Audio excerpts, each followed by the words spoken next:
Hello friends, তোমরা কেমন আছো? আশা করি তোমরা সকলেই ভালো আছো আর আমিও খুব ভালো আছি। তো কিছুদিন আগে একটা ভিডিওতে বলেছিলাম যে তোমাদেরকে একটা কামাখ্যা মায়ের দর্শনের একটা ভিডিও দেখাবো। তো সেটার সময় চলে এসছে। প্রথমেই দেখাচ্ছি আমরা কামাখ্যা দর্শনে যাচ্ছি। তো কুচবিহার হয়ে যাচ্ছি। তো হাসিমারার থেকে আমরা চিলাপাতা হয়ে কুচবিহারে যাচ্ছি। দেখে নাও জঙ্গল। তো আমরা নিউ কুচবিহার জংশনে পৌঁছে গেছি। এখান থেকে আমাদের ট্রেন। দেখো প্রচুর বৃষ্টি হচ্ছে এখানে। তো আমরা জংশনে পৌঁছে গেছি, স্টেশনে আছি। আর দেখো আমার ছেলে লাগেজ নিয়ে দৌড়াদৌড়ি করছে, তার সাথে আছে আমায়রা। এরা ট্রেনের অপেক্ষায় বসে আছে এবং বোরিং হচ্ছে। ফাইনালি আমাদের গুয়াহাটি যাওয়ার ট্রেন চলে এসছে। এই ট্রেনে করে আমরা গুয়াহাটি যাব। অ্যাকচুয়ালি ট্রেনটা ছিল 2 ঘন্টা লেট। আমরা অনেকক্ষণ ওয়েট করেছি ট্রেনের জন্য। তো ফাইনালি আমরা ট্রেনে চড়ে তো আমরা কুচবিহার স্টেশন থেকে রওনা দিয়ে দিলাম।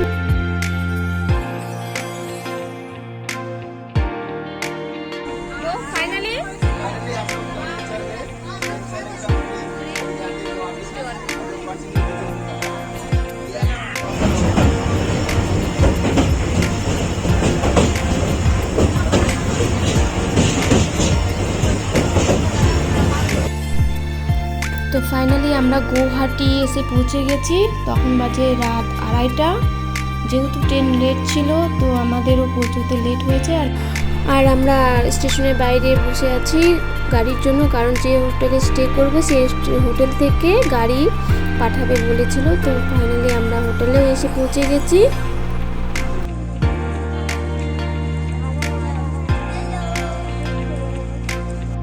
তারপর দেখো আমরা মন্দিরে মায়ের দর্শনের জন্য চলে আসলাম মন্দিরে। তো আমরা এখন লাইনে দাঁড়াবো। তার আগে এই দোকানগুলো দেখে নাও। যেহেতু রাতে আমরা 2টোর সময় লাইনে দাঁড়াতে এসেছি, তখনকার এটা দৃশ্য খুবই সুন্দর লাগছে। আর সবকটা দোকান খোলা ছিল না, কিছু কিছু দোকান খোলা ছিল, যেটা খুবই ভালো লাগছিল দেখতে। তারপর আমরা লাইনে দাঁড়ানোর জন্য চলে গেলাম। এটা মানে খুবই জরুরি যে লাইনে দাঁড়িয়ে আমাদেরকে কুপন নিতে হবে। এখানে 2টো অপশান আছে, একটা ভিআইপি আর একটা হচ্ছে জেনারেল। তো আমরা জেনারেল কিউতে কুপন নেওয়ার জন্য দাঁড়িয়েছিলাম জেনারেল লাইনে। তো প্রচুর ভিড় ছিল। ফাইনালি দেখো আমরা কুপন নিলাম। কুপন নিয়ে আমরা মায়ের পুজোর জন্য রওনা দিলাম। দেখে নাও আমরা ধীরে ধীরে চলে যাচ্ছি। প্রচুর বৃষ্টি তো পড়ছেই, কন্টিনিউ বৃষ্টি পড়ে যাচ্ছে। বৃষ্টির মধ্যে লাইনে দাঁড়িয়ে দাঁড়িয়ে আমরা পুজো দিতে যাচ্ছি মায়ের। তো আমরা রাত 2টো থেকে দিন 12টা পর্যন্ত আমরা লাইনেই দাঁড়িয়েছিলাম। তারপরে মায়ের দর্শন পেয়েছি। তো ধীরে ধীরে করে আমরা এগোচ্ছি মায়ের দর্শনের জন্য। যেহেতু আমরা আমাবাজির সিজনের সময় গিয়েছিলাম, তো প্রচুর ভিড় পেয়েছি, প্রচুর দর্শনার্থীরা এসেছিলেন এখানে।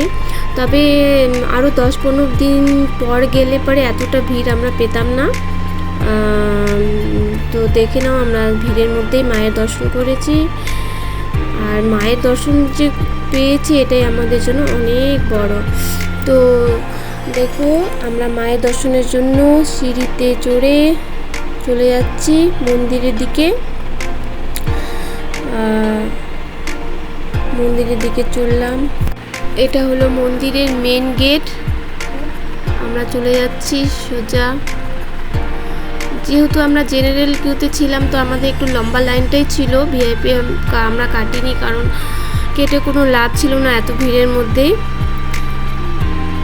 তো এখান থেকে দেখো আমরা একটা ছোট ভিডিও নিয়ে নিয়েছি মায়ের মন্দিরের লাইনে দাঁড়িয়ে মন্দিরের ভিডিও নিচ্ছি। এখানে আমরা পুজো করতে যাব, যেখানে ওখানকার ভিডিও। এটা কতটা ভিড় আছে ওখানে দেখো। ধীরে ধীরে করে আমরা লাইনে দাঁড়িয়ে এগিয়ে যাচ্ছি। আর আমরা 10 ঘন্টা দাঁড়িয়ে মায়ের দর্শন করেছি।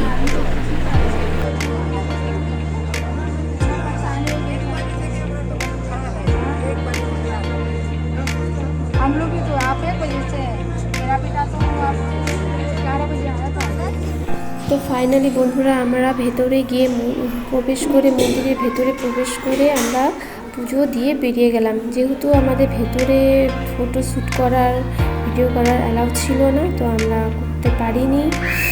তো বাইরের দৃশ্যগুলোই করেছি, দেখে নাও। আর হ্যাঁ, পুজো দিয়ে খুব ভালো লাগলো, খুব ভালোভাবে পুজো দিলাম। আর এখানে একটা দেখছিলাম যে বাইরে একটা কয়েন লাগানোর একটা সিস্টেম ছিল, জানি না এটা কিসের জন্য, মন চাইলো আমিও করি। তো এতটা ভিড়ের মধ্যে লাইনে দাঁড়িয়ে করেছি, ছেলে না করছিল, মা এতটা ভিড় যেও না, তো ভাবলাম না করি। আমিও কয়েনটা সাটিয়ে দিয়ে চলে আসলাম। তো মায়ের পুজো বাইরে মন্দিরে পুজো দিচ্ছি, দেখলাম। তো দেখো এখানে কত সুন্দর একটা ভিউ, দারুণ লাগছে দেখতে, বৃষ্টি পড়ছে।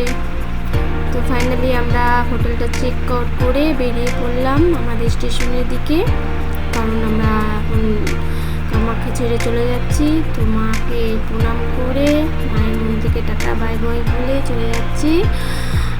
আর কবে আসবো জানি না, মা কবে ডাকবেন, আবারও আসবো।